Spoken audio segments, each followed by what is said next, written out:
नमस्कार दोस्तों, आप सभी का हार्दिक स्वागत है हमारे युक्तियास अकेडमी के यूट्यूब चैनल पर। इस चैनल के माध्यम से हम आपको यूपीएससी, स्टेट पीसीएस और अन्य सभी प्रमुख सरकारी परीक्षाओं के लिए प्रतिदिन परीक्षाओं पे करंट अफेयर्स को एमसीक्यू के रूप में प्रस्तुत करते हैं। हमारा उद्देश्य है कि आपकी सिविल सेवा एवं अन्य प्रतियोगी परीक्षाओं की तैयारी और भी सरल, प्रभावी व लक्ष्य केंद्रित बन सके। इसी के साथ शुरू करते हैं अपने 16 मई सवाल से। तो सवाल पूछा गया था हमारा कि स्कूल दुआर 2026 और सिटी बचाओ 2.0 अभियान किस राज्य से संबंधित है। चार विकल्प थे: उड़ीसा, बिहार, झारखंड, असम। सही विकल्प हो जाएगा यहाँ से झारखंड, क्योंकि स्कूल दुआर 2026 और सिटी बचाओ 2.0 झारखंड सरकार के शिक्षा अभियान है। इनका उद्देश्य था कि जो बच्चे स्कूल छोड़ चुके हैं उनको दोबारा स्कूल से जोड़ना और विद्यार्थियों की उपस्थिति बढ़ाना और ड्रॉप आउट दर को कम करना। ये इनके उद्देश्य थे। आज का सवाल है कि हाल ही में सिक्किम ने कौन सा राज्य स्थापना दिवस मनाया। तो चार विकल्प है: 25वां, 40वां, 50वां, 75वां। सही विकल्प होगा 50वां।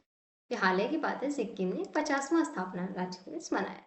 इस अवसर पर प्रधानमंत्री नरेंद्र मोदी ने सिक्किम के लोगों को शुभकामनाएं दी और भारत के विकास में राज्य के योगदान की सराहना भी की। वहीं सिक्किमर्स की बात करें तो ये 16 मई 1975 में, जो कि भारत का 22वां राज्य बना था, और 16 मई यानी ये इस बार भी 16 मई को मनाया गया है। अगला प्रश्न है कि हाल ही में अलिफ अली कादिम अल जैदी किस देश के प्रधानमंत्री बने हैं। चार विकल्प है: ईरान, इराक, जॉर्डन, सीरिया।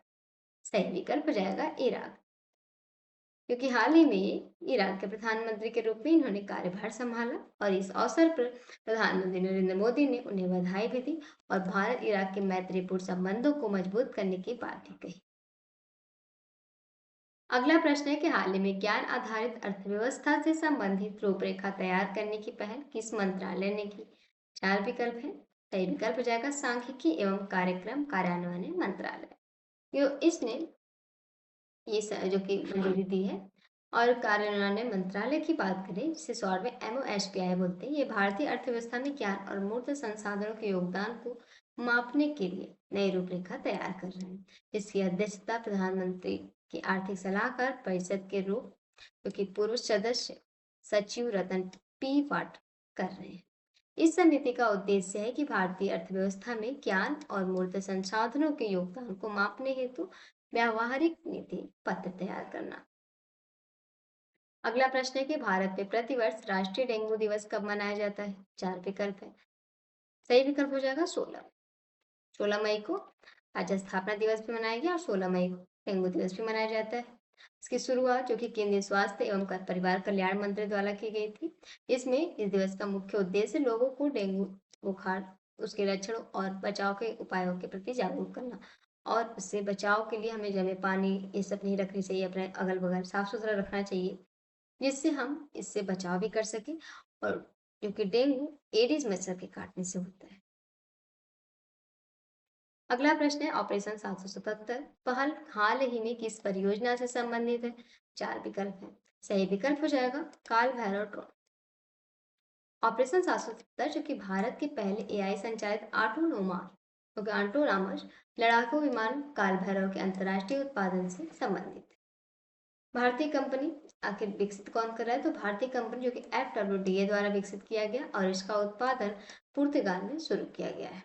यह गेम, जो कि MELA मतलब मीडियम एल्टीट्यूड लॉन्ग एंडोरेंस श्रेणी का लड़ाकू विमान है, जो बिना रुके लगभग 30 घंटे तक उड़ान भी भर सकता है और इसके ऑपरेशनल रेंज लगभग 3000 किलोमीटर है। ये सभी इनकी विशेषताएं हैं। अगला प्रश्न है कि हाल ही में पश्चिम बंगाल विधानसभा के अध्यक्ष बनने वाले रथिंद्र बोस किस क्षेत्र से इस पद तक पहुंचने वाले पहले विधायक बने हैं। ये हैं जिनकी बात कर रहे हैं हम। चार विकल्प है। सही विकल्प हो जाएगा उत्तर बंगाल, क्योंकि हाल ही में भाजपा विधायक रथिंद्र बोस को 18वीं पश्चिम बंगाल विधानसभा का अध्यक्ष निर्विरोध चुना गया और वे स्वतंत्रता के बाद उत्तर बंगाल क्षेत्र से, जो कि इस महत्वपूर्ण पद तक पहुंचने वाले पहले विधायक बने हैं।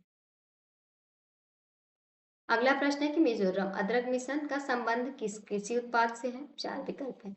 सही विकल्प हो जाएगा अदरक, क्योंकि मिजोरम सरकार ने जीआई टैग प्रमाणित अदरक के उत्पादन, ब्रांडिंग और निर्यात को बढ़ावा देने के लिए मिजोरम अदरक मिशन शुरू किया।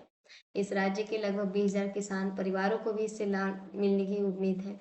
वहीं इस मिशन का उद्देश्य है कि मिजोरम को उच्च गुणवत्ता वाले और औषधीय गुणों वाले अदरक का वैश्विक केंद्र बनाना। ऐसे ही दो और किस्में हैं जिन्हें जो कि 2021 में जीआई टैग मिला था, थिंगपुई और थिंगलैंडम, जो कि मिजोरम की है।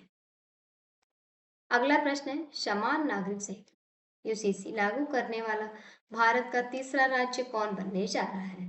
चार विकल्प हैं। सही विकल्प हो जाएगा असम, क्योंकि असम सरकार ने समान नागरिक संहिता विधेयक के मसौदे को मंजूरी दी है। इससे पहले दो राज्य लागू कर चुके थे यूसीसी, जिनमें था उत्तराखंड और गुजरात। और यूसीसी जो कि लागू करने वाला भारत का तीसरा राज्य बनेगा। और इनकी जो कि मुख्यमंत्री हिमंता बिश्व शर्मा के अनुसार अगर देखें तो यह विधेयक 26 मई 2026 को विधानसभा में पेश किया जाएगा। अगला प्रश्न है कि हाल ही में भारत का पहला मानव हाथी संघर्ष अनुसंधान केंद्र किस टाइगर रिजर्व में स्थापित किया जा रहा है? चार विकल्प है। सही विकल्प हो जाएगा यहाँ से पलामू टाइगर रिजर्व।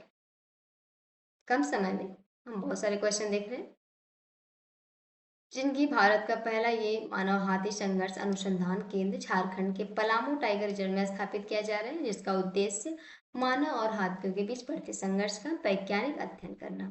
और यह केंद्र हाथियों की सुरक्षा और मानव जीवन की रक्षा के लिए समाधान विकसित भी करेगा। अगला प्रश्न है कि हाल ही में आयोजित संवाद कलाम और कवच 3.0 कार्यक्रम किस क्षेत्र से संबंधित है? चार विकल्प है। कृषि और ग्रामीण विकास, रक्षा और रणनीति, स्वास्थ्य और शिक्षा या अंतरिक्ष अनुसंधान।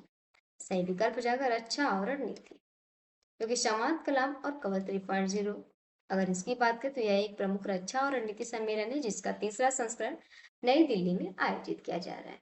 और इस कार्यक्रम के अगर उद्देश्य की वही बात करें, ये भारत की रक्षा क्षमताओं और रणनीतिक सम्मेलन जो कि है पर विषयों पर चर्चा करना है। और सम्मेलन में जो कि आधुनिक युद्ध तकनीक, सुरक्षा चुनौतियों और आत्मनिर्भर रक्षा क्षेत्र को मजबूत करने से जुड़ा हुआ है। आज का सवाल है आप लोगों के लिए कि राष्ट्रमंडल खेल 2026 का आयोजन किस शहर में किया जाएगा? चार विकल्प है। सही विकल्प को आप लोगों को कमेंट बॉक्स में जरूर बताना है। इस वीडियो को अंत तक देखने के लिए आप सभी का दिल से धन्यवाद। अगर ये वीडियो आपके लिए उपयोगी लगी हो तो कृपया चैनल को सब्सक्राइब करें, वीडियो को लाइक करें, अपने दोस्तों के साथ जरूर शेयर करें। साथ ही युक्तियाँ ऐसा डाउनलोड कर लें जहाँ आपको मिलेगा पूरा syllabus, daily MCQs, current affairs, Hindi और इंग्लिश दोनों। कोई भी महत्वपूर्ण अपडेट आपसे छूट ना जाए, इसे टेलीग्राम, इंस्टाग्राम और फेसबुक पर भी फॉलो कर लें। युक्ति आईएएस ऐप और सभी सोशल मीडिया के लिंक आपको वीडियो डिस्क्रिप्शन में मिल जाएंगे। आपकी सफलता ही हमारा संकल्प है। धन्यवाद।